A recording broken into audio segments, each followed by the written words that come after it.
중국은 북한이 스스로 초래한 경제 위기 어려움이 북한 내 사회 불안정으로 이어질 가능성에 대해 불안해하고 있을 것이라는 미국 전문가들의 지적이 나왔습니다. 또 왕이 중국 외교부장이 다음 주 한국을 방문하는 것도 이런 우려가 반영된 것으로 분석하면서 양국이 한국의 북한 지원 방안을 논의할 것이라는 관측도 나왔습니다. 김영규 기자가 보도합니다. 미국 하버드대 벨퍼 센터의 존 박 코리아 프로젝트 국장은 9일 코리아 소사이어티가 북한 주식회사와 중국이라는 주제로 개최한 화상 간담회에 참석했습니다.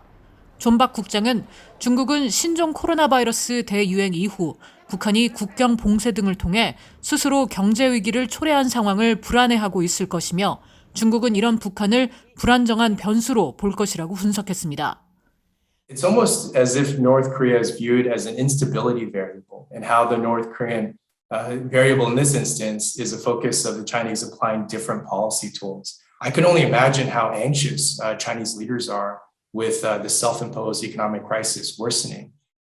존 박 국장은 그러면서 중국의 왕이 외교부장이 다음 주 동남아 순방에 이어 한국을 방문하는 것도 중국의 이런 우려가 반영돼 있다면서 중국은 북한의 경제 상황을 개선시킬 수 있는 방안에 대해 한국과 논의할 것이라고 예상했습니다.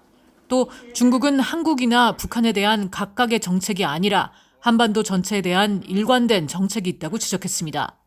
I think there's been remarkable consistency from the Chinese side in their messaging that for them there is no standalone North Korea policy, no standalone South Korea policy, that it is in the context of Korean Peninsular strategy. And what the Chinese are trying to advance is stability. And so that has been very consistent in their statements over the years. 스티븐 노퍼 코리아 소사이어티 선임국장은 현재 중국과 북한의 관계는 관계 개선과 함께 교역 둔화라는 상반된 신호가 나오고 있다고 지적했습니다. What's happening at the political level, meaning the statements made after the US-ROK presidential summit about the solidity of China-North Korea relations, marking the anniversary of the Defense Pact and some of the other wordage we've heard out that has been indicative of an improving relationship, whereas it looks like things really seem to be at a halt, as you mentioned, the slowdown in trade flows and that very visible rejection of Sinovac.